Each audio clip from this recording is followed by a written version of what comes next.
ଗାଡି ନେଇ ଆସିଛି ଆଜିରେ ଆମେ ଦି ଜଣ ନନ୍ଦନକାନନ ଯିବା। ହଁ ସେତିକି ସ୍ୱାଗତ ହବ। ମତେ କହ କଣ ପାଇଁ ତମେ ଏତେ ଦୂର ଅଫିସରୁ ଆସିଲ? ଇଏମ କଣ ବନ୍ୟାଞ୍ଚଳ ପରିଦର୍ଶନ କରିବାକୁ ଯିବା ପାଇଁ ମତେ 7 ଦିନ ଛୁଟି ମିଳିଛି। ଏଇ ନିଅ ଏଇଥିରେ ଅଛି 3000 ଟଙ୍କା। ମତେ ଟିଏ ଆଡଭାନ୍ସ ମିଳିଛି। ଆକୁ ତମେ ସାଇନ୍ କରି ରଖ। ମୋର ଟଙ୍କା ଦରକାର ନାହିଁ। ମଣିପୁର ହାରଟି ଆଣିବା ପାଇଁ କହିଥିଲି ଯେ ହେଲେ ସେଇଟା ତ ଆସିଲାନି। ଟଙ୍କା ନେଇ ମୁଁ କଣ କରିବି? ଓ ଏଇଥିପାଇଁ ତାହେଲେ ମ୍ୟାଡାମକୁ ଏତେ ରାଗ। ଠିକ ଅଛି ହଁ ଆଉ ଗୋଟେ ଜିନିଷ ବି ଆଣିଛି ତମ ପାଇଁ। ସେଇଟା ପୁଣି କଣ? ସେଇଟା ଏମିତି ଦେବି ପ୍ରଥମେ ତମେ ଆଖି ବନ୍ଦ କର ତାପରେ ଯାଇ ଦେଖ। ଆଖି କାଇଁ ବନ୍ଦ କରିବି? କଣ ଆଣିଛୁ କୁହ ନା? କହିଲି ପରା ଆଖି ବନ୍ଦ କର। ଯଦି ଆଖି ବନ୍ଦ ନ କରିବ ମୁଁ କିନ୍ତୁ ଦେବି। ନାଇଁ ମୁଁ ଆଖି ବନ୍ଦ କରୁଛି।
ମାଡ଼ ମାରିଲୁ ତୁ ଏଇଠିକି ଆସିବାର ଫଳ ତୁ ମତେ ଆଜି ଠିକ ଦେଇଦେଲୁ ରେ ବାପା।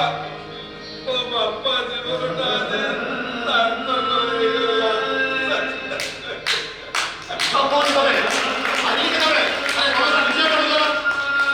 କିନ୍ତୁ ସେଇଟା ଭିତରେ ଏତେ ବଦଳିଗଲୁ ରେ ପୁଅ। ମୁଁ କଣ ବଦଳି ଯାଇଛି? ଏ ଦୁନିଆ ପୁରା ବଦଳି ଯାଇଛି। ହଁ ଠିକ କହିଛୁ ରେ ପୁଅ। ଏ ଦୁନିଆ ବଦଳି ଯାଇଛି, ତୁ ବଦଳି ଯାଇଛୁ, ହେଲେ ମୁଁ ଜମା ବଦଳିନି। ମୁଁ ଯେମିତି କି ସେମିତି ଅଛି। ଏଇଠି ଜୀବନ ଯୁଦ୍ଧରେ ମୁଁ ଏକା ହାରି ଯାଇଛି ରେ ପୁଅ, ଏକା ଆଜିଛ କି ଜିତିଛ ସେ କଥାରେ ତମେ ମତେ କହିବା କଣ ଦରକାର? ଯାଅ ଏଠୁ, ମତେ ବିରକ୍ତ କରନି, ଯାଅ ଏଠୁ। ପୁତ ନାମକ ନରକରୁ ପିତା ମାତାଙ୍କୁ ପୁଅ ଉଦ୍ଧାର କରେ ବୋଲି କେତେ ଠାକୁରଙ୍କୁ ଡାକି ଡାକି କେତେ କଷ୍ଟ ସହିଛି, କେତେ ଦୁଃଖ ପାଇଛି। ମୁଣ୍ଡ ଝାଳ ତୁଣ୍ଡରେ ମାରି ରକ୍ତକୁ ପାଣି କରି ତତେ ମଣିଷ କରିଥିଲି ରେ ପୁଅ। ତୁ ଶୁଣିବୁ ନାହିଁ ତ ଆଉ କିଏ ଶୁଣିବୁ ବାପା? କହିଲି ପରା, ମତେ ତମେ ବିରକ୍ତ କରନି, ଯାଅ ଏଠୁ। ଆରେ ଯାଅ କହୁଛି।